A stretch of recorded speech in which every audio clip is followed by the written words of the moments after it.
Hello. Today's training presentation is called Block Parties.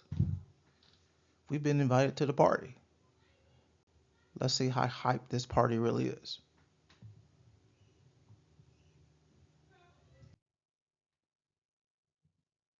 Here's what's on today's agenda for this party. We're going to learn what blocks are. We're going to learn that there are levels to the game we call blocking.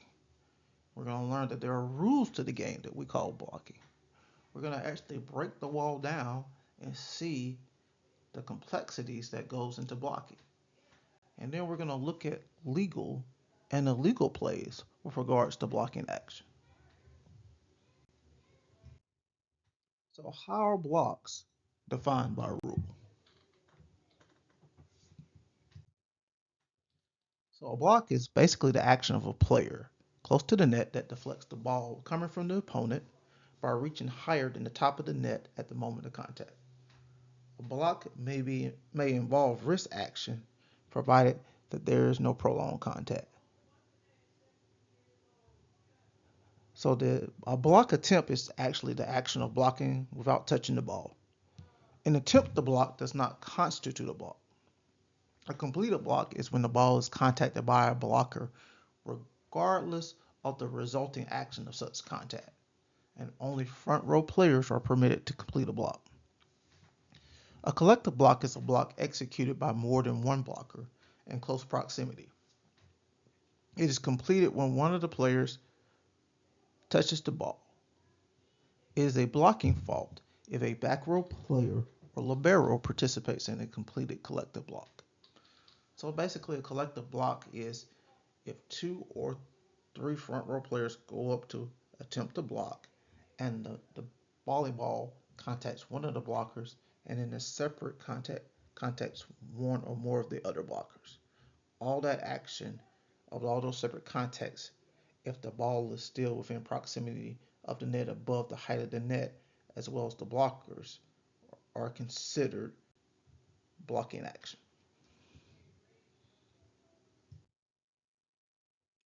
As you can see, the blocking rule in NCAA women is identical to National Federation High School. And I have a feeling that the blocking rule is also identical in USAV as well as FIBB and all other levels of volleyball for both indoor and outdoor, which we can call beach volleyball.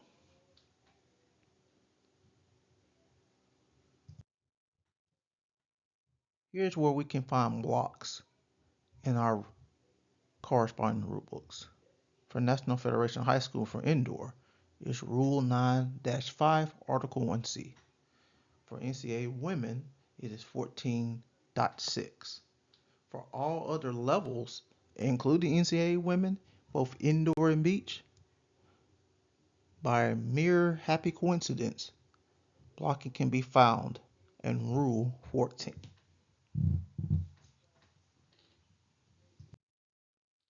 There are levels to this game, so let's look at blocks from a stats point of view.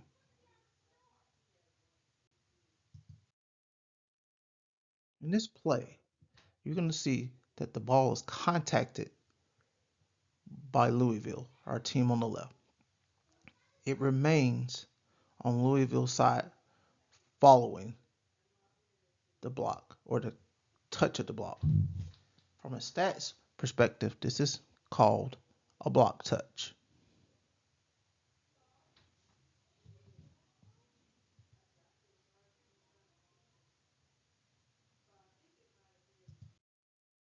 In this play, we also have a block touch by Louisville, where the ball is contacted legally by their front row blockers and still remains on their side of the net.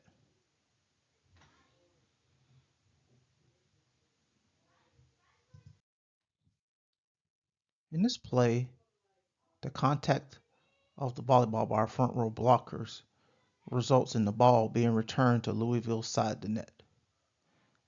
If a volleyball is touched by our blockers such that the resulting action sees that the ball returns to the original offense, it is considered from a stats perspective to be a block.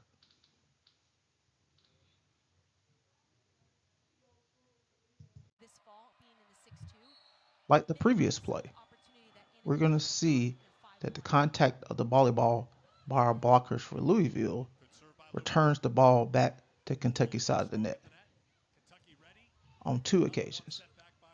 This is considered to be a block.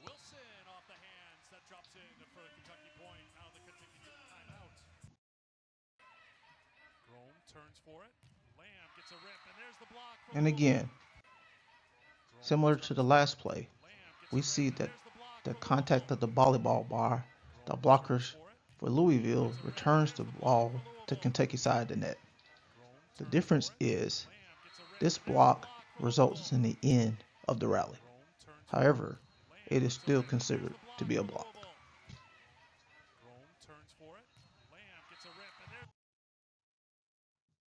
Similar to the last play, the contact of the volleyball by Louisville returns to Kentucky side of the net and ends the rally in favor of Louisville.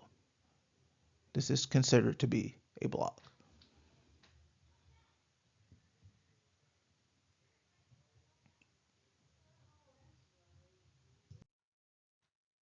So here's how blocks are calculated from a stats perspective. So if we have a block touch, which is the attack contact by a blocker such that the ball does not return to the original offensive team side of the net, it is not considered a block in official stats.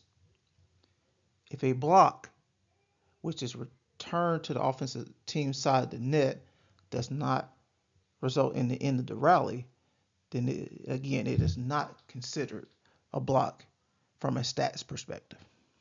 However, if the attack is contacted by a blocker, returns to the original offensive team side of the net, and a rally ends such that the defense wins the rally, this block is considered an official stat as being a block by our blockers.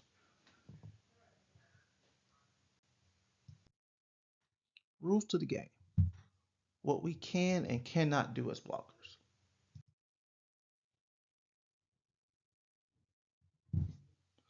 So we've gone over the first part of the rule. What is a block? Let's dive into blocking a little bit more closely. For indoor volleyball, a block contact is not counted as a team hit. After a block contact, a team is entitled to 3 hits to return the ball to the opponents. And the first hit after the block may be executed by any player, including the player who blocked the ball. Multiple contacts of the ball by a player or players participating in the block are legal during one attempt to deflect the ball. These multiple contacts of the ball during the block are considered a single contact, even though the ball may make multiple contacts with one or more players of the block, and these contacts may occur with any part of the body.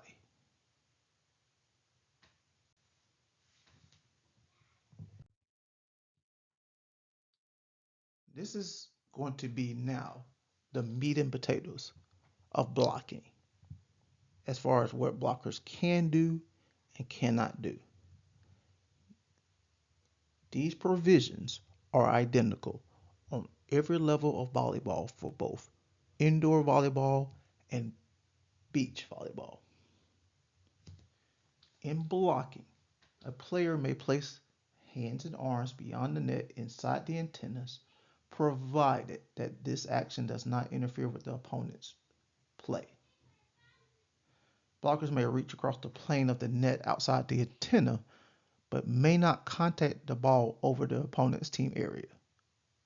If contact of the ball over the opponent's team area is made while any part of the blocker or member of a collective block is outside the antenna across the plane of the net, the blocker has committed a fault. Now here's the meat and potatoes when blockers reach into the opponent's space. Blocking the ball across the net is legal, provided that the block is made after your opponent has executed an attack hit. The block is made after opponents have completed their 3 allowable hits, or the block is made after opponents have hit the ball in such a manner that the ball would, in the first referee's judgment, clearly cross the net if not contacted by a player and no member of the attacking team is in a position to make a legal play on the ball, or the ball is falling near the net and no member of the attacking team can, in the first referee's judgment, make a play on it. Overpasses clearly fall in that last provision. And blocking the serve ball is a fault.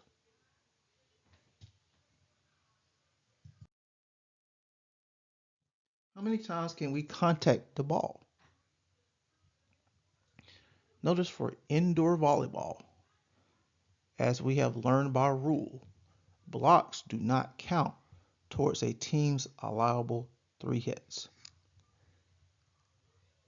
In beach volleyball, on every level,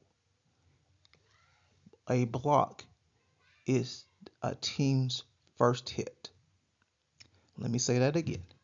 In every level of beach volleyball, a block is a team's first allowable hit. After a block, again, the blocker still may contact the ball in beach, but this next contact of the volleyball following the block in beach would be a team's second hit.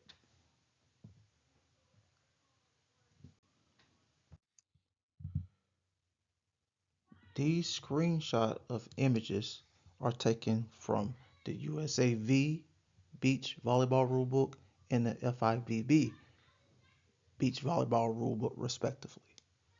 They reiterate what we learned in the prior slide. A blocking contact is counted as a team hit. The blocking team will have only 2 more hits after a blocking contact. The first hit after the block may be executed by any player, including the one who has touched the ball during the block.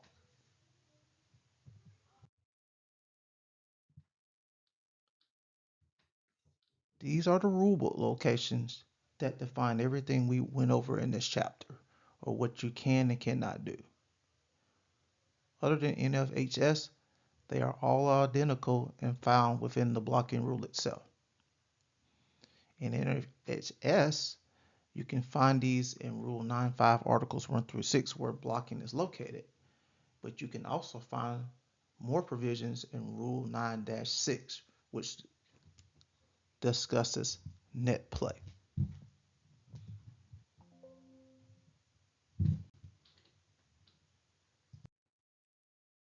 Now we're going to break the wall down. We're going to take you inside the world of blockers from a player's perspective and see how difficult the skill of blocking really is.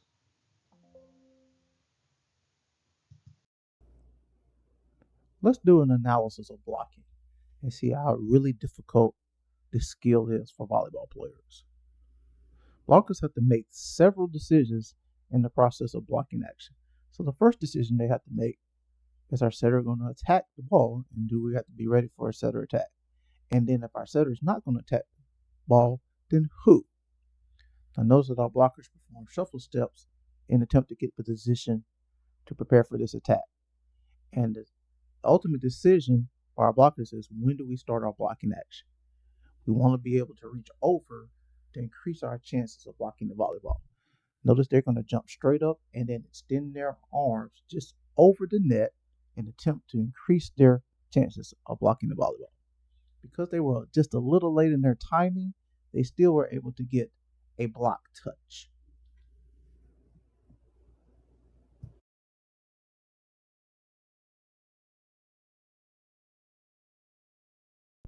Let's analyze blocking action and see how difficult this skill is. First decision, is our setter going to attack the ball? And if our setter is not going to attack the ball, then who is going to attack the ball? Notice our blockers take 1, 2, 3 step action And as they make their third step, notice their third step, they turn towards the pending attacker on that third step, while at the same time starting their blocking action simultaneously. The key to blocking action is in the steps and timing as to when they should start their blocking action. Because blockers want to be able to reach over the net with their wrist and their hands to increase their chances of being able to block the ball such that it ends the rally in their favor, as it does for Kentucky in this play. So let's review what we learned from the excellent analysis in the last two video plays. Here are the decisions, processes, and movements that blockers have to make in very little time. Is the ball going to be attacked prior to the third hit? What player on the offense is going to attack the volleyball? Can we as blockers get into position via shuffle steps or 1, 2, 3 step action? When should we begin our blocking action? If our blocking action results in a block touch such that the ball is near us, then should we pass it to our setter, allow a teammate to pass the ball, or attack the ball? Are we in good position such that we avoid contact with the net from the start of our blocking action to the conclusion of our blocking action? Are we in good position such that we will not contact the net upon our transition away from the net? So let's keep in mind that blockers have very little time, if any, to make these decisions, processes, and movements. Legal versus illegal. Legal versus illegal blocking action. It's time to look at some plays.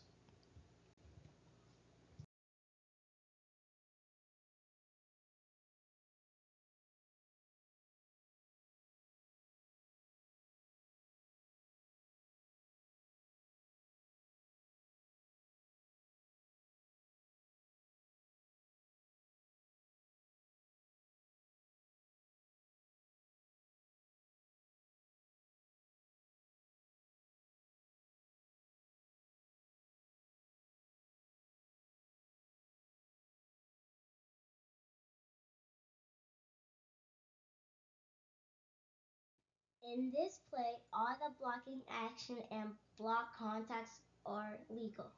As we have discussed as in our analysis, blockers' intentions are always to get on their hands, wrists, and arms as far in their opponent's space as possible. On the occasions where that happens in this play, we see that the attacking team has completed its 3 allowable hits. In addition, the attacking team has the opportunity to complete the attack.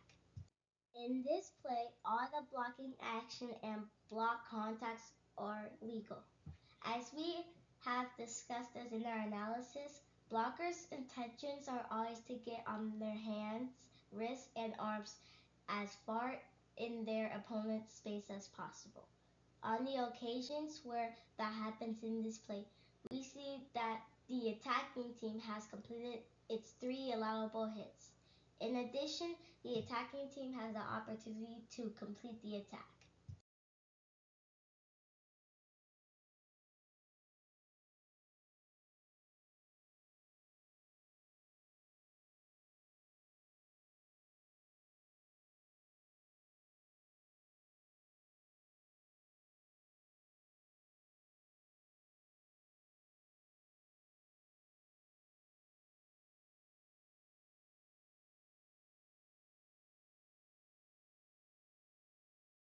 In this play, all the blocking action and block contacts are legal.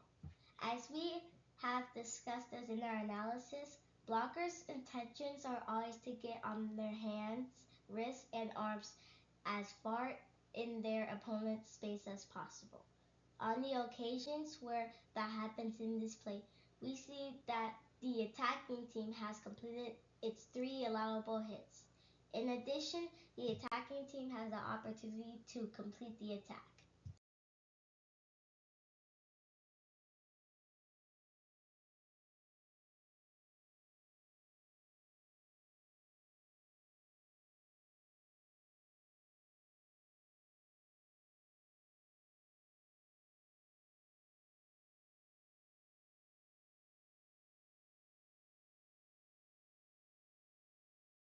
In this play, all the blocking action and block contacts are legal. As we have discussed as in our analysis, blockers' intentions are always to get on their hands, wrists, and arms as far in their opponent's space as possible. On the occasions where that happens in this play, we see that the attacking team has completed its 3 allowable hits. In addition, the attacking team has the opportunity to complete the attack. In this play, our blocker on the right, number 10, contacts the net with his right side of his body as he is coming down from attempting a block. Because he contacts the net in the process of his blocking action and the ball did not cause the net to contact number 10, this is illegal.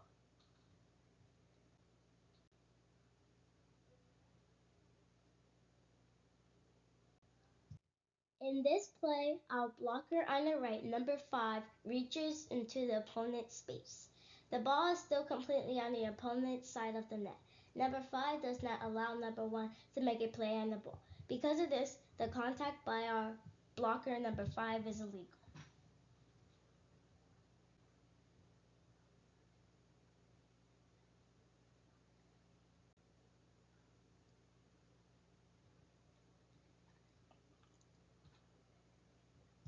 In this play, our blocker on the left, number 26, reaches into the opponent's space. The ball is still completely on the opponent's side of the net. Number 26 does not allow number 2 to make a play on the ball. Because of this, the contact by our blocker number 26 is illegal. In this play, our blocker on the right, number 7, reaches into the opponent's space. The ball is still completely on the opponent's side of the net. Number 7 does not allow number 21 to make a play on the ball. Because of this, the contact by our blocker number 7 is illegal.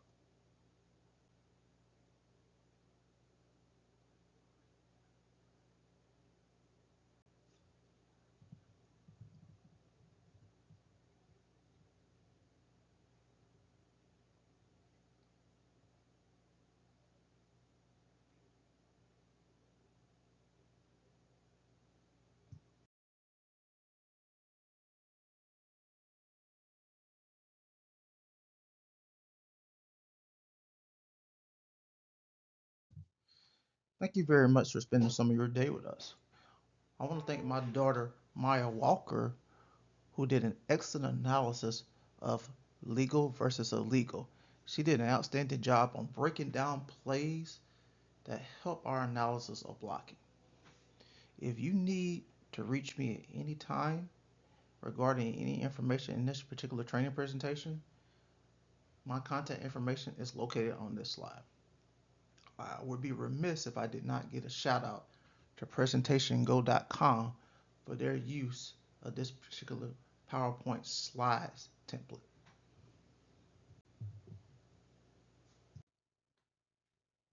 We hope you enjoyed being a part of the block party. We hope you had a good time, and even in your enjoyment of this particular block party, we hope you learned some valuable information to take with you that may benefit you, whether you're an official, a player, a coach, or just a fan of the game. Thank you so much for spending part of your day or night with us. Have a great day, a great week, a great month, a great year, a great season.